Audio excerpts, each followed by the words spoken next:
우리 성경을 기록한 성경의 기자들이 구약도 그렇고 신약도 그렇고 성경을 기록할 때는 본인의 신앙이 개입이 될 수밖에 없습니다. 본인의 어떤 그 지식적인 것도 개입이 될 수밖에 없고, 또 개인의 자료적인 것들을 통해서 다 종합해서 성령의 감동으로 성서를 기록을 합니다. 성경을 이렇게 보면 어떤 형식이 있습니다. 이걸 우리가 문학적이고 비평학적인 이런 차원으로 성경을 이렇게 좀 한번 살펴보기도 하는데요. 이 어떤 형식적 개념에서 보면 우리가 하나님께서 하나님을 소개하실 때 성경 기자들이 개인적인 또 민족적인 차원에서 이렇게 소개하시는 하나의 형식이 있습니다. 이 민족적인 차원에서 하나님을 소개할 때는 반드시 이스라엘의 하나님이라고 하는 이런 차원에서 늘 소개를 하셨고요. 개인적이고 한 가문적인 차원에서는 아브라함의 하나님, 이삭의 하나님 이렇게 소개를 하고 있습니다. 오늘 우리 본문에서는 야곱에게 나타나신 하나님께서 하나님을 소개하실 때 아직까지 이 야곱의 하나님이라고 하는 이런 호칭은 쓰지 않았습니다. 이렇게만 썼습니다. 아브라함의 하나님, 이삭의 하나님이라 이렇게만 썼습니다. 그런데 나중에 이렇게 후반부에 가면 아브라함의 하나님, 이삭의 하나님, 야곱의 하나님이라고 하는 이제 이런 개념에서 하나님을 소개하기 시작을 합니다. 이 야곱, 아브라함, 이삭 이것은 3대에 이르러서 상당히 중요한 구약의 이 맥을 이어가고 하나님의 약속의 성취를 이루는 가문으로 또 사람으로 등장하게 되어집니다. 민족의 뿌리 정통성의 근거는 항상 이스라엘 민족에게는 두 가지였습니다. 혈통으로는 아브라함, 이삭, 야곱, 요셉 쭉 그 혈통으로 이어와야 했습니다. 이 혈통뿐만 아니라 또 다른 차원에서 신약에 이르러서는 마음의 할례를 통한 그리스도의 인치심과 십자가의 보혈을 통해 온 민족을 아브라함의 후손으로 삼으시고 하나님의 기업과 나라를 이어받을 수 있는 상속자로 그리스도께서 인치셔서 복음의 확장성을 유대 민족 어떤 특정한 한 가문만으로 설정한 것이 아니라 누구든지 아브라함의 후손이 되며 누구든지 하나님의 나라와 아버지의 기업을 이어받을 수 있는 그런 사람으로 그리스도께서 우리를 그렇게 세워주셨습니다. 특별히 이제 구약에서 야곱은 아브라함과 그 아들 야곱의 아들 중에 요셉과 더불어서 상당히 중요한 위치에 차지하고 있습니다. 그리고 중요한 하나님의 약속과 기업의 어떤 성취와 통로 개념에서 하나님께서 여러분 사용하고 계십니다. 왜 그러냐 하면 여러분 아시다시피 야곱의 형이 누굽니까? 아시는 분 계시잖아요. 누구예요? 답을 하시는 분들은 교회 학교 출신입니다. 에서잖아요. 근데 에서와 야곱은 여러분 몇 살 차이입니까? 쌍둥이잖아요. 몇 분 차이에 형 동생으로 딱 이게 위계가 나눠지게 됩니다. 근데 이 야곱은 상당히 가정적인 모습을 지니고 부모님 중에 어머님의 사랑을 받은 것처럼 보여지고요. 그 다음에 이 형에서는 호전적이고 그리고 이 야생에서 아주 강한 남자다운 면모를 기르는 그런 모습으로 등장하게 됩니다. 그런데 야곱은 항상 무엇인가 그 생각과 마음속에 그를 붙잡고 있는 그가 갈망하고 있는 것이 있습니다. 그래서 뭐냐 하면 이 장자권, 하나님의 축복입니다. 왜냐하면 구약은 항상 위계 질서 안에서 장자들로부터 시작되어지는 하나님의 복의 계승이라고 하는 것이 있기 때문에 아버지가 때가 되어져서 이제 이 후손을 유하고 자식을 위해서 축복 기도를 하면 그것이 하나님의 축복이었고 하나님의 약속의 성취였기 때문에 이 한 번 이 복에 빌어지는 기도 내용이 다른 아들, 다른 자식, 다른 사람에게 공통적으로 동일하게 할 수가 없습니다. 한 번 모든 것들을 심혈을 기울여서 이 장자에게 그 축복을 빌어주는데 야곱이 그것을 이렇게 자신의 것으로 취하기 위해서 장자권이라고 하는 이것을 상당히 이렇게 사모하고 자신의 것으로 삼으려고 하는 이런 갈망 속에서 알다시피 팥죽으로 인해 항구로 팥죽을 통해서 형에게 그것을 넘겨받습니다. 이것 때문에 가정에 분란이 생깁니다. 상당히 많은 곤란을 당하게 되어질 때 엄마는 삼촌의 집으로 야곱을 피신시킵니다. 그래서 오늘 본문에 보면 삼촌 집을 향해서 가는 도중에 그곳에서 한적한 중간에 한적한 곳에 이르러서 한 밤에 이제 잠을 청하게 되어집니다. 돌을 베개 삼아 자고 다가 꿈을 꿉니다. 근데 그 꿈 속에서 보면 이게 범상치 않는 꿈입니다. 사닥다리가 땅 위에 서 있고 꼭대기가 하늘에 닿았고 하나님의 사자들이 오르락내리락 하면서 하나님의 음성이 들리고 하나님께서 야곱을 향한 축복의 약속을 하시는 말씀이 나옵니다. 이 축복의 약속의 말씀을 부여잡고 야곱은 두려움 속에 깜짝 놀라 잠이 깨어져서 이곳은 거룩한 곳이다. 하나님이 계시는 곳이다. 그러면서 이곳에 돌베개를 베었던 기둥을 세우고 기름을 부어서 베델이라고 하나님의 집이라고 하고서 하나님 앞에 서원합니다. 이 서원하는 말씀이 후반부 20절, 22절의 말씀에 나옵니다. 이 말씀의 내용을 보면 상당히 중요한 것들을 야곱이 인식하고 하나님에게 약속을 합니다.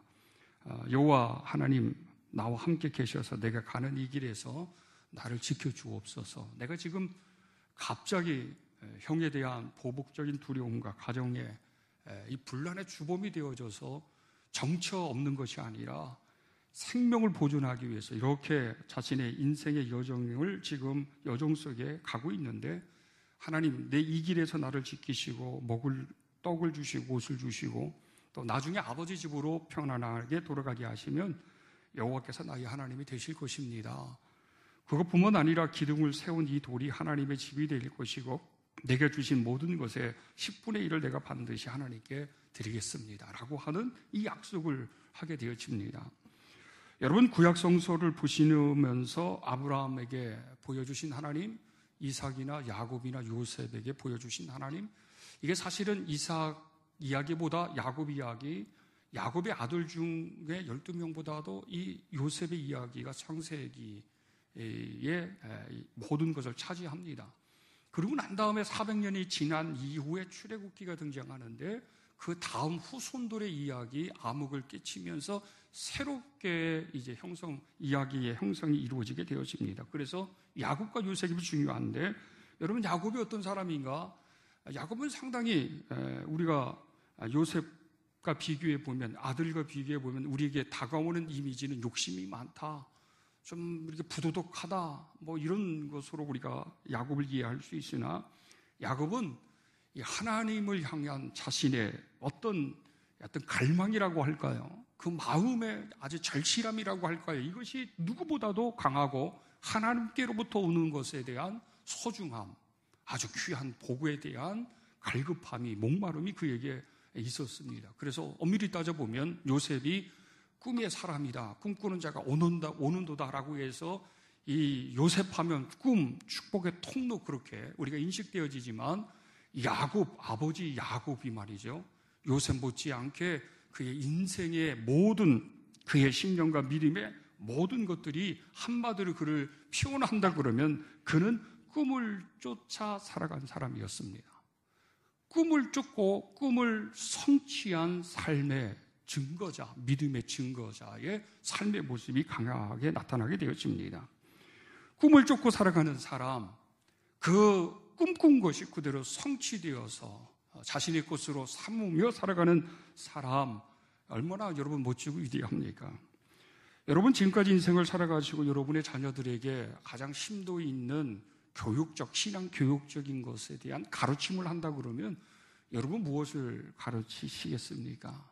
뭐 많은 기독교 교육적인 내용들이 있겠지요. 그러나 반드시 우리 그리스도의 사람들이라 그러면 하나님께로부터 오는 꿈을 품어야 한다. 하나님의 복을 자신의 것으로 삼아야 한다. 그것을 쫓아 살으라. 뭐 이런 거, 이거 굉장히 중요한 내용이라고 말할 수가 있습니다. 여러분 둘의 교회를 은퇴하시고 홀로 목사님으로 추대받으시면서 그리고 다시 은퇴를 하시고 동두천 쪽에 산을 이렇게 아주 산을 사셔서 그곳에 제2의 또 다른 목회 사역을 하시는 김진호 목사님이 계십니다. 김진호 목사님은 빈민운동을 통해서 우리나라 역사 어떤 근대화 속에서의 기독교적인 사상과 영향력을 주었고 또 정치적인 것과 연관되어져서 비판도 받고 감옥도 살아신 그런 분이십니다. 그분의 철학, 그분이 추구하는 것의 가치를 보면 상당히 아주 크신 분이십니다. 그리고 은퇴하시고 70이 되셨는데도 불구하고 제2의 목회 사역을 하시는데 이 생명운동과 그 다음에 다음 세대를 세워가는 인재 양성을 하는 대안학교, 그리고 이 경건운동, 그리고 이 자립운동, 그래서 이 숲을 가꾸고 하는 그 속에서 많은 것을 이렇게 지금도 왕성히 행하시고 계시는데 그 목사님의 철학이나 그 목사님의 삶을 보면 젊은 목사로 도전을 받습니다. 우리가 지금 왕성하게 50대, 60대에 은퇴하기까지 저렇게 해야 하는데 어떻게 저렇게 은퇴를 하시고도 제2의 목회 사역을 아마 80이 거의 넘으셨는데도 불구하고 저렇게 하실 수 있으신가? 그분에 대한 것을 가만히 연구해 보면요, 딱 하나입니다. 그 목사님은 꿈꾸는 목사님이시고 꿈을 쫓는 분이시고 꿈을 완성해 나가시는 분이십니다. 그러니까 안주할 수가 없어요.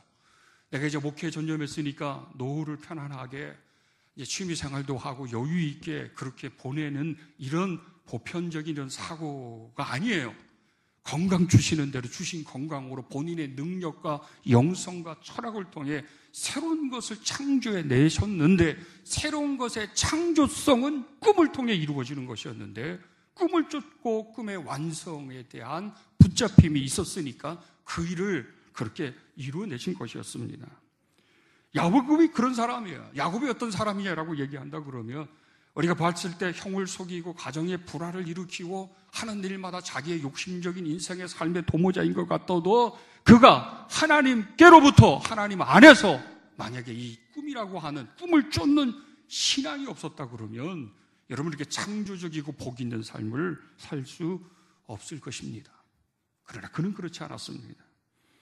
마치 말이죠, 이 장자는 이 천륜처럼 이게 바꿀 수 있는 것도 아니에요. 그런데도 어떻게 하면 내가 하나님께로부터 받을 수 있는 축복, 형이 받을 수 있는 이 축복을 내가 어떻게 하면 받을 수 있을 것이라고 하는 이 아주 간절한 믿음이 하나님의 은혜를 얻게 되어졌고 그의 믿음이 하나님의 감동을, 긍휼을 얻게 되어진 것이었습니다. 우리 유대 전승뿐만 아니라 전통적 개념에서 보면 에서의 하나님이 되셔야 합니다. 아브라함의 하나님, 이삭의 하나님, 에서의 하나님 이렇게 나와야 합니다. 그런데 아브라함의 하나님, 이삭의 하나님, 야곱의 하나님으로 나오는데 그 이유가 뭐예요? 이유가 뭐예요? 하나님에 대한 누구보다도 하나님께로 향한 자신의 그런 어떤 갈망, 영적인 목마름과 배고픔과 그리고 하나님의 그 꿈을 쫓는 이것이 그 인생을 바뀌게 한 것이었습니다. 사도 바울은 이것을 아주 이 모든 것들을 통합해서 세 가지로 말씀했다고 그랬잖아요. 믿음, 소망, 사랑이다. 우리가 존재하고 우리가 채워야 하고 우리가 누려야 하는 것이 있다 그러면 믿음이요. 그리고 소망인데 이 소망이 뭡니까? 꿈 아니겠습니까? 바람 아니겠습니까? 이 바람과 이 소망이 하나님의 사람들에게는 어떤 것보다도 가장 큰 힘이 될 수밖에 없습니다. 그렇기 때문에 우리는 우리의 자녀들에게 뿐만 아니라 우리 자신들에게도 분명히 꿈을 쫓는 부모님들, 또 꿈을 성취되어 하나님께로부터 받은 준표들이 무엇인지를 분명하게 가르칠 수 있고 보여줄 수 있는 우리의 복음 이야기가 가정들마다 많이 있어야 될 것입니다. 요즘 많은 사람들이 이런 미래적인 꿈의 이야기, 소망에 대한 것을 얘기하면 현실주의적 삶을 살아가고 단순한 삶을 살아가고 쾌락적인 삶을 추구하는 젊은 세대에게는 그냥 허튼 소리로 들릴 때가 있어요. 전도를 하다 보다도 예수 믿고 천국 가세요 그러면 지금도 어쩔 줄 어떻게 될지 모르는데 나중에 죽어서 될 일을 뭘 생각하느냐고 이렇게 말하는 사람들도 많습니다. 내세에 관한 것은 별로 그다지 크게 관심과 그리고 어떤 가치의 중요성을 갖지 않는 시대입니다. 젊은 사람들에게도 뭐 이런저런 그런 얘기하면 뭐 의미 있고 가치 있고 미래적이고 뭐 이런 얘기를 하면 복잡한 거 싫어하는 아이들에게는 왜라고 하는 질문을 합니다. 그리고 왜 내가 그렇게 해야 합니까? 꼭 뭐 이런 이유를 들어오게 되어집니다. 살아있는 것 같은데 살아있지 않는 그런 모습을 볼 때가 많이 있어요. 젊음이라고 하는 것은 에너지, 힘 아니겠습니까? 그 힘이라고 하는 것은 얼마든지 미래를 창조적으로 만들어낼 수 있는 그 무엇인가를 품고 있어야 하는데 그것이 없는 경우가 있고 그것 없이 살아가는 성인들도 얼마나 많이 있는지 모릅니다. 주님은 우리에게 주님께로부터 오는 꿈을 통해 그 꿈을 쫓아 살아가도록 우리를 부르셨습니다. 그것으로 망상과 이상으로 끝나는 것이 아니라 그것이 이루어지고 완성되어져서 그거를 누릴 수 있도록 우리에게도 그런 것들을 허락하셨습니다. 그런 면에서 우리 국가나 우리 개인이나 기독교나 이 인류는 새로운 꿈을 쫓는 그런 어떤 의식의 변화가 필요하다고 볼 수가 있습니다. 우리의 소망도 마찬가지입니다. 아무리 우리가 우리의 어떤 환경과 능력이나 요건을 가지고 꼼꼼히 따져본다 할지라도 도저히 안 되는 거, 될 수 없는 거, 그리고 불안과 절망스러운 이런 것들이 엄습해 온다 할지라도 꿈을 쫓는 사람들에게는 그런 것들이 그다지 크게 문제가 되지 않게 되어집니다. 여러분, 우리가 알고 있는 에디슨이 많은 발명을 했습니다. 우리 인류의 문명의 발전과 편리를 주어지고 또 이렇게 이 빛 전구도 에디슨이 발명했고 이 소리, 이 전축 추궁기 이런 것들도 에디슨이 발명했고 말이죠. 웬만한 것들은 다 에디슨이 발명했습니다. 근데 이 에디슨이 공교육에서 배척을 당했어요. 선생님이 에디슨에게 뭐라고 얘기했냐면 너는 바보야. 너는 구제불능이야. 너는 도저히 뭐 더 이상 할 수 없을 정도로 그 아이에 대한 이 부정적이고 포기적인 그런 말을 해서 더 이상 학교를 나갈 수가 없었습니다. 가정에 돌아온 에디슨을 품으며 교육하고 그리고 그의 풍부한 상상력과 호기심을 불러일으키고 격려하고 지지한 그런 사람이 엄마입니다. 이 엄마는 에디슨에게 위인전기, 위대한 발명가 이야기 이런 책들을 많이 읽어주고 많이 격려해주고 지지해줬습니다. 그런데 아버지조차도 바보라고 할 정도로 그리고 미진하라고 포기할 정도였지만 어머니는 이 에디슨이 갖는 또 호기심과 이 상상력 이런 것들이 또 다른 꿈이라고 하는 것을 캐치해냈고 희망을 보았기 때문에 그 어머니의 덕택으로 에디슨은 많은 실패도 있었지만 위대한 인류사적으로 누구도 에디슨만큼 인류에 공헌을 하고 그리고 위대한 발명을 이뤄낸 그런 사람이 없을 정도로 그러한 위인이 그렇게 되어졌습니다. 에디슨의 어떤 한 포인트로 그를 말한다고 한다 그러면 그도 꿈을 쫓는 사람이었어요. 이 꿈을 쫓는 사람들은요 호기심이 많고 상상력이 많아요.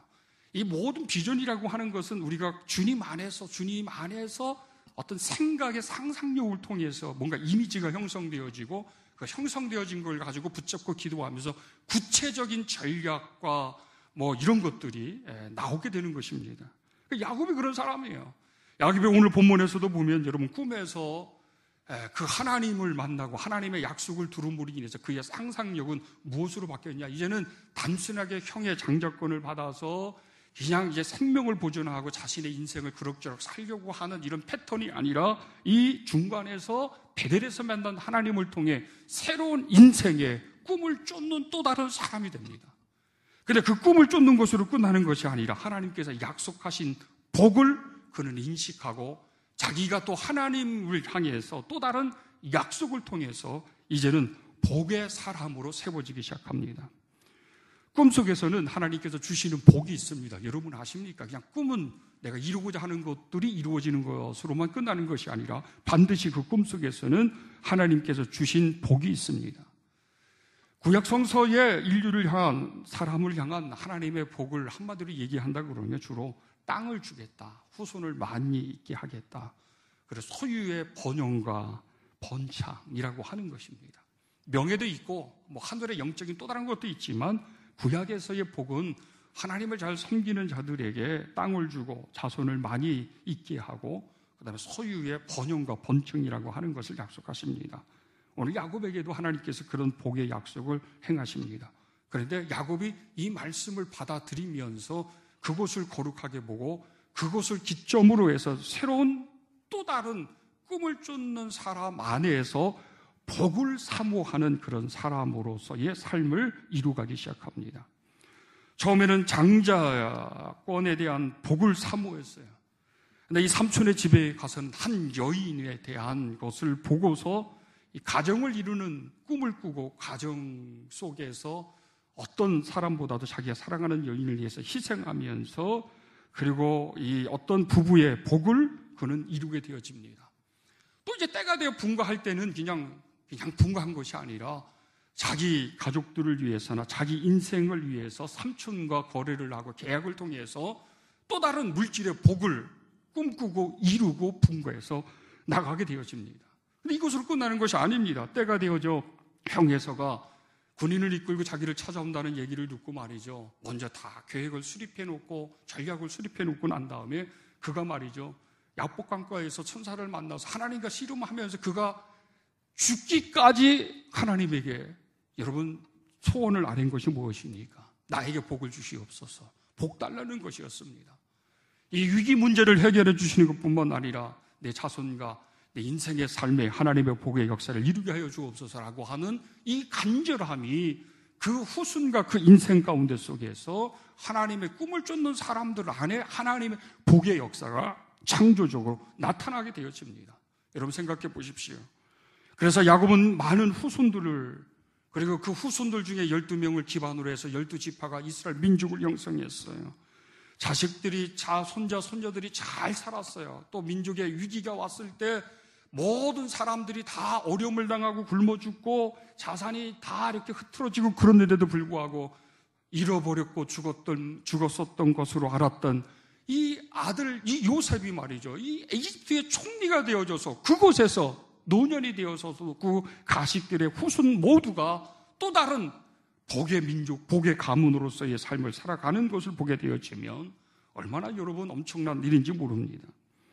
그런 면에서 우리는 날마다 이 하나님의 사람으로 세워지고 우리의 자녀들, 우리 스스로도 꿈을 쫓는 사람이 되게 하고 꿈을 쫓아가는 인생을 살아야 하고 꿈꾸는 것이 완성되어져서 그 속에서 주시는 하나님의 복을 여러분 누리고 부릴 줄 알 수 있어야 합니다. 누리고 부려야 합니다.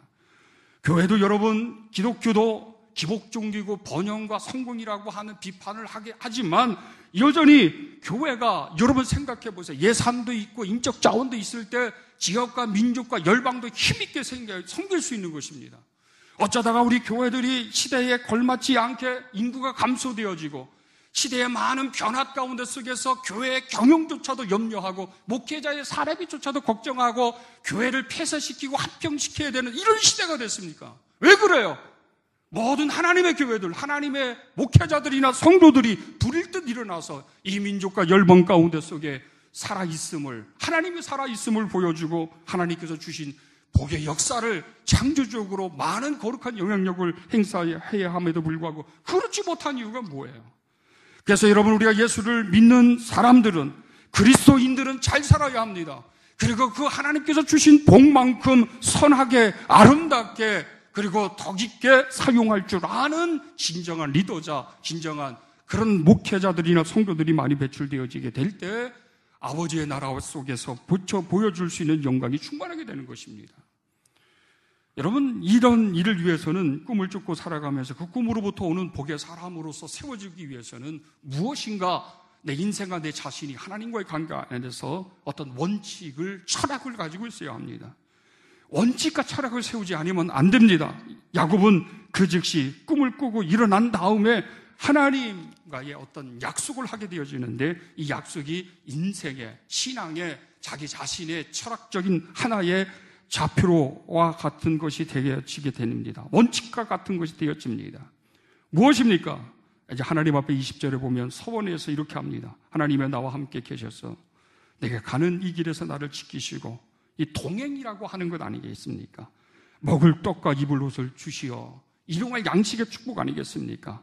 내가 평안히 아버지 집으로 돌아가면 이거는 샬롬의 완성, 화목의 완성 아니겠습니까? 여호와께서 나의 하나님이 되실 것이다. 창조주 하나님이, 구원의 하나님이 내 주인이 되신다는 거예요.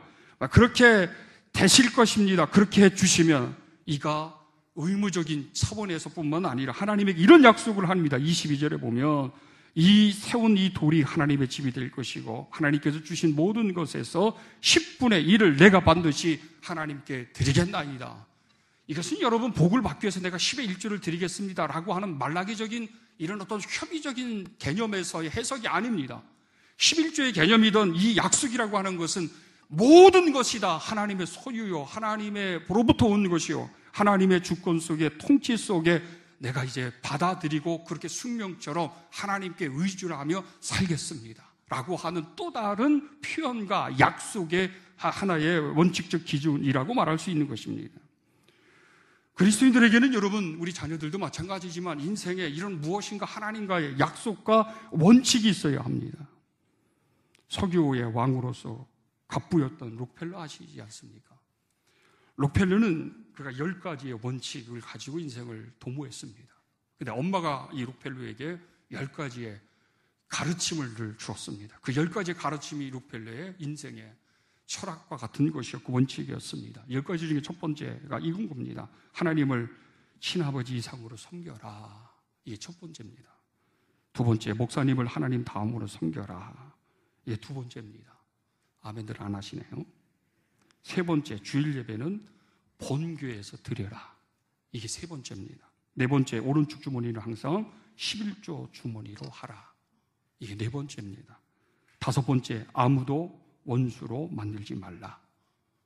여섯 번째, 아침에 목표를 세우고 기도하라. 일곱 번째, 잠자리 들기 전에 하루를 반성하고 기도하라. 여덟 번째, 아침에 꼭 하나님의 말씀을 읽어라. 아홉 번째, 남을 도울 수 있으면 힘껏 도우라. 그리고 도와준 일에 대해서 절대로 나팔을 불면 안 된다. 마지막 10번째가 예배 시간에 항상 앞에 앉아라. 이게 어머니가 록펠러를 교육할 때 10가지 십계명 같은 교육이었습니다. 록펠러는 이것을 자신의 인생의 신앙의 철학과 원칙으로 알았어요. 이 10가지를 지켜야 된다는 것을 목숨처럼 여기고 거부가 되어서뿐만 아니라 되어지는 과정 안에서도 이 10가지의 기준을 가지고 모든 것들을 그렇게 이루어서 존경받고 영향력을 행사하는 그런 사람이 되었습니다. 이 원칙이 왜 중요합니까? 나와 하나님의 관계에서나 내가 무엇인가를 지키기 위한 또 다른 채찍이나 끈과 같은 것이에요. 내가 하나님 이렇게 힘들어도 어려워도 내가 이렇게 하겠습니다. 내가 올 1년 동안 하나님 앞에 이렇게 하겠습니다. 하나님 내가 이거 꼭 한번 주닝해 보겠습니다. 도전해 보겠습니다. 이런 원칙이 있는 신앙생활과 원칙이 없이 개념 없이 신앙생활하고 사역하는 것하고는 전혀 다른 거예요. 전혀 다른 거예요. 어느 목사님이 저에게 이런 간증을 했습니다. 신 목사, 코로나로 인해서 한 달 조만간에 우리 교회 엄청난 위기가 도래될 것 같다. 더 이상 이제는 감당할 수 없는, 왜 부채가 많았어요. 갑자기 코로나 때문에 한 2달 정도를 예배가 중단이 되고 하는데 성도들이 못 나오고 헌금이 줄어들고 그러니까 이자 문제가 생겨서 어려움을 막 처하는 그런 어떤 상황이 도래되었다고 합니다. 목사님이 하나님 앞에 이런 기도를 했대요. 하나님,